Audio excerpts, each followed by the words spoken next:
আপনি কি কখনো জব শুরু করেছেন কিন্তু কয়েকদিন পরেই ছেড়ে দিয়েছেন? মালা হাতে নিয়েছেন, নামও বলেছেন, কিন্তু মন কোথায় যেন হারিয়ে গেছে?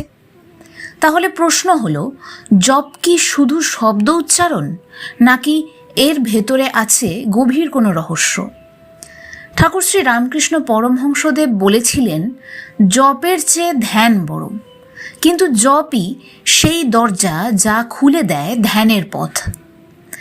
আজ আমরা জানব জপ কিভাবে করলে তা শুধু অভ্যাস নয়, একটি জীবন্ত আধ্যাত্মিক অভিজ্ঞতা হয়ে উঠবে।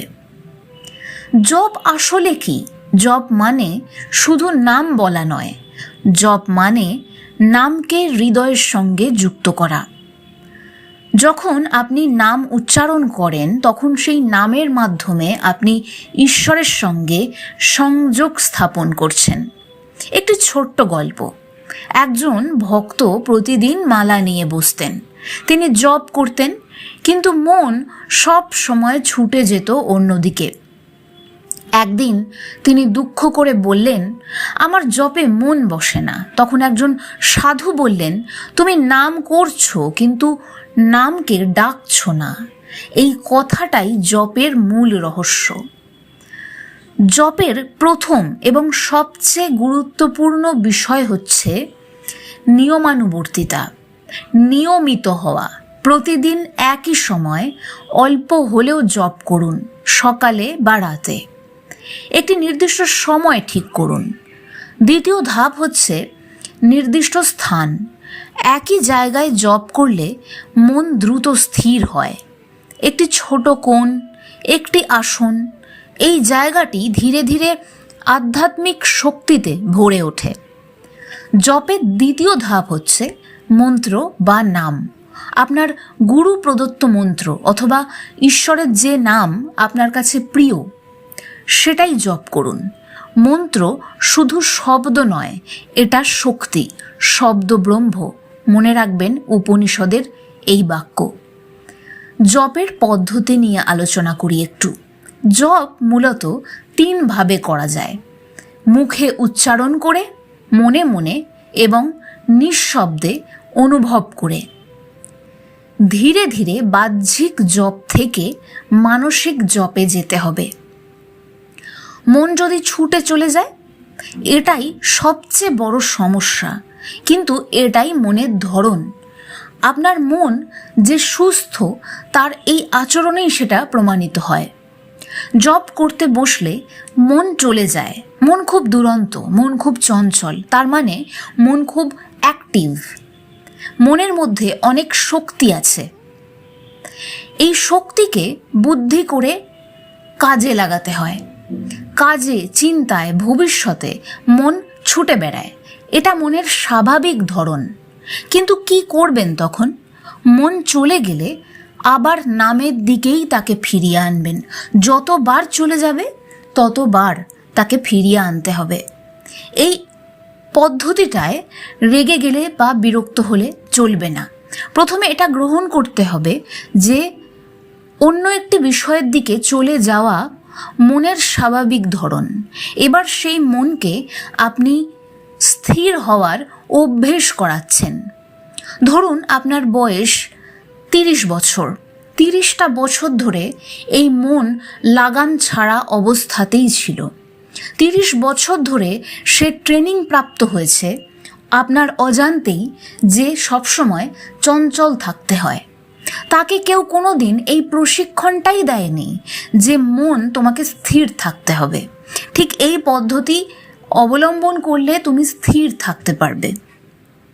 এই প্রশিক্ষণটা সে সবেমাত্র পেতে শুরু করেছে। সুতরাং এই পদ্ধতিটাকে সময় দিতেই হবে এবং রেগে গেলে বা বিরক্ত হলে নেতিবাচকতা এনে বিষয়টাকে দেখলে হবে না। তাই মন যদি অন্যদিকে চলেও যায়, জানবেন এটি মনের স্বাভাবিক ধর্ম। কিন্তু তাকে বারবার আবার করে যতবার সে চলে যাবে ততবারই তাকে নামের দিকে ফিরিয়ে আনবেন। কোনো বিরক্তি নয়, কোনো হতাশা নয়, এটাই জপের অনুশীলন। শ্রী শ্রী মা সারদা দেবী এই প্রসঙ্গে খুব সহজ শিক্ষা দিয়েছেন। তিনি বলতেন, জপাত সিদ্ধি, জপাত সিদ্ধি, জপাত সিদ্ধি, নাম করো, নাম করো, সব হবে। জপাত সিদ্ধি কথাটার মানে হলো জপে সব হয়। কি কি হয়?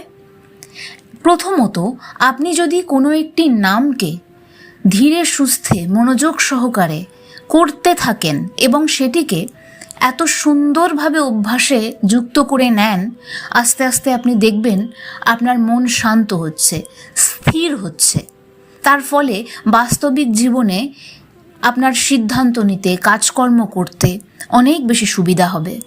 তারপর ধরুন আপনি কোনো সমস্যায় রয়েছেন, আপনি যে ইষ্টের বা যে ঈশ্বরের নাম করছেন তার কৃপায় সেই সমস্যার গভীরতা অনেকটা কমতে শুরু করবে।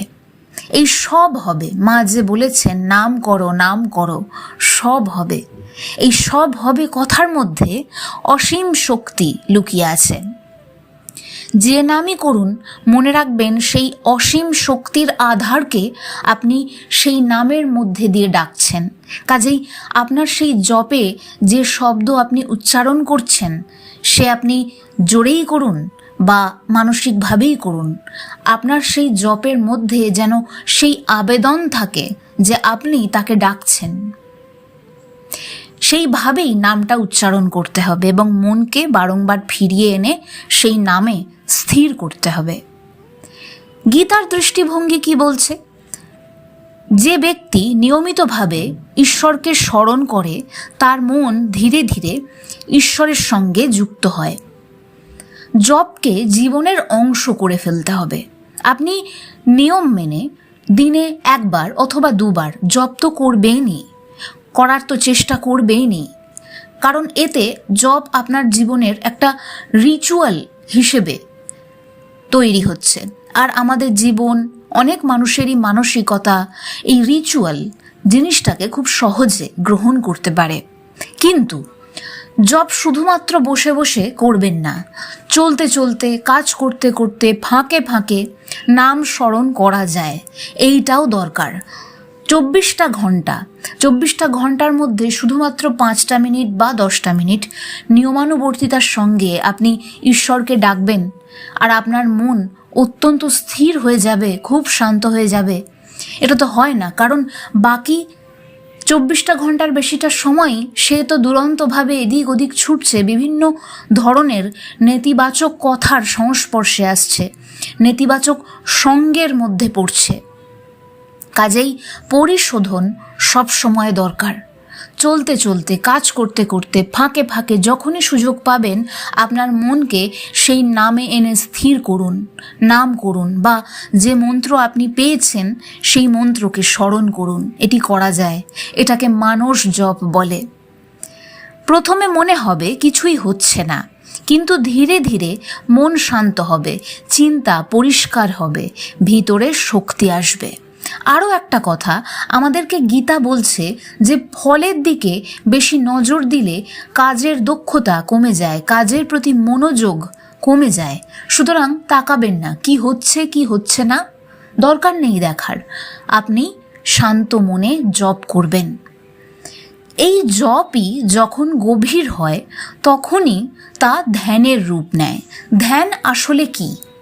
একটি গভীর চিন্তা, একটি নির্দিষ্ট বিষয়ে আপনি যখন সুদীর্ঘ সময় ধরে একইভাবে আরও গভীর চিন্তায় নিজেকে প্রবেশ করাতে পারছেন, সেইটাই আপনার ধ্যান হয়ে যাচ্ছে। নাম ধীরে ধীরে নীরবতায় মিশে যায়।